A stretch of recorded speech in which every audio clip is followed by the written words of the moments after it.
अस्सलाम वालेकुम students. Last time हमने चैप्टर नंबर 8 स्टार्ट किया था इलेक्ट्रोकेमिस्ट्री, और हमने डिस्कस किया था कि इलेक्ट्रोकेमिस्ट्री होती क्या है।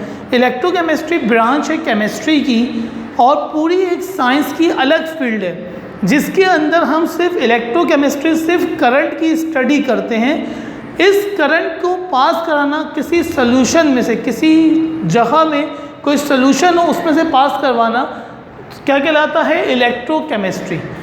इलेक्ट्रोकेमिस्ट्री जब भी, जैसे मिसाल के तौर पे, जब भी हम कोई नई चीज़ पढ़ते हैं तो उसकी बेसिक टर्म्स पढ़ते हैं। जब हमने इंग्लिश पढ़ना सीखी तो हमने प्रोपोजिशन, आर्टिकल्स और ये सारी चीज़ें सीखी। बिल्कुल इसी तरीके से बिल्कुल पहली दफ़ा हम इलेक्ट्रोकेमिस्ट्री पढ़ने जा रहे हैं। तो इलेक्ट्रोकेमिस्ट्री की बेसिक टर्म्स हैं इलेक्ट्रोलाइट्स, नॉन इलेक्ट्रोलाइट्स, इलेक्ट्रोड्स। ये बेसिक टर्म्स हैं जो मुसलसल आपके सामने से गुजरेंगी। इलेक्ट्रोलाइट्स, व्हाट इज इलेक्ट्रोलाइट्स, किसको कहते हैं? इलेक्ट्रोलाइट्स एक टर्म है, इसका मतलब है conduct electricity in molten state और इन एक्वस सॉल्यूशन। वो एलिमेंट्स, क्या कहा मैंने? Elements can conduct electricity.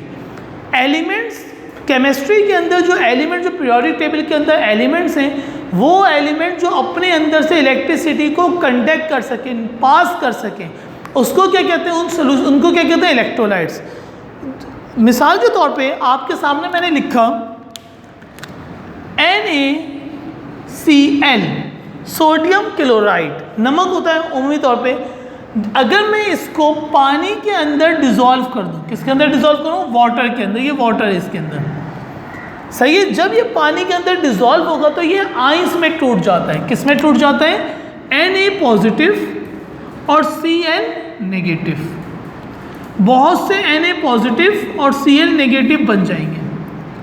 क्या बन जाएंगे? Na पॉजिटिव और Cl। अब जब मैं इसमें से करंट पास करूं, अगर मैं इसमें से करंट पास करूंगा तो ये पॉजिटिव और नेगेटिव जो है मूव करना शुरू कर देंगे, सही है। ऐसे सॉल्यूशंस जिसके अंदर एलिमेंट्स आइंस में ब्रेकअप हो जाते हैं, आइंस में टूट जाते हैं, पॉजिटिव या नेगेटिव, सही है, एक्वस सॉल्यूशन में, उसको क्या कहते हैं? इलेक्ट्रोलाइट्स। और वो सॉल्यूशन जिनमें से इलेक्ट्रिसिटी कंडक्ट नहीं होती, वो एलिमेंट्स, वो मॉलिक्यूल्स, वो आइंस जिसमें से इलेक्ट्रिसिटी कंडक्ट नहीं होती, उसको कहते हैं नॉन इलेक्ट्रोलाइट्स। मिसाल के तौर पे बेंजीन, शुगर एग्जाम्पल है इसकी, जैसे शुगर है, बेंजीन है,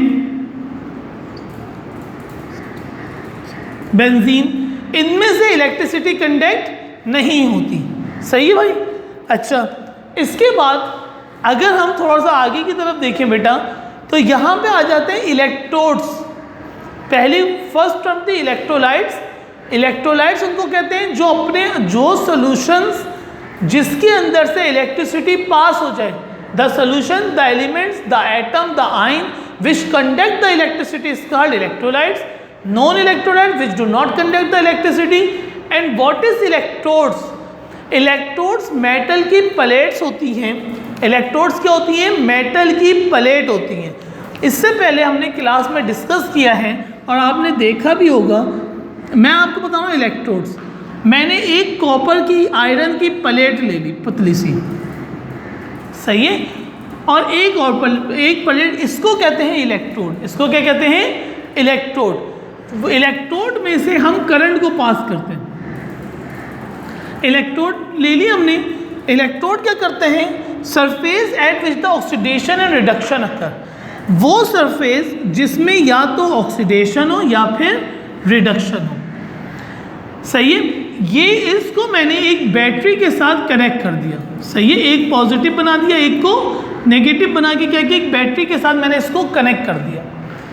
ये जो मेटल के सर, और इसको किस में डिप कर दिया मैंने? सॉल्यूशन में डिप कर दिया,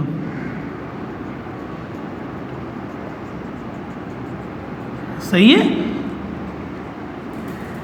ये जो मेटल की सरफेस है, इनको क्या कहते हैं? इलेक्ट्रोड्स, जो कंडक्टेंस, करंट पास करवाने के लिए इस्तेमाल की जाती हैं।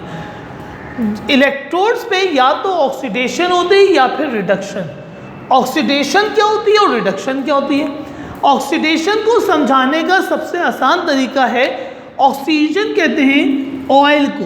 किसको कहते हैं? OIL याद करने के लिए सबसे आसान तरीका है। Oxidation means OXI oxidation, I for is oxidation is loss of electron. Oxidation क्या होता है? Loss of electron. अगर इलेक्ट्रॉन मेरे पास से निकल गया, चला गया, तो उसको क्या कहेंगे? ऑक्सीडेशन। और रिडक्शन क्या होता है? रिग, RIG, रिग मतलब रिडक्शन,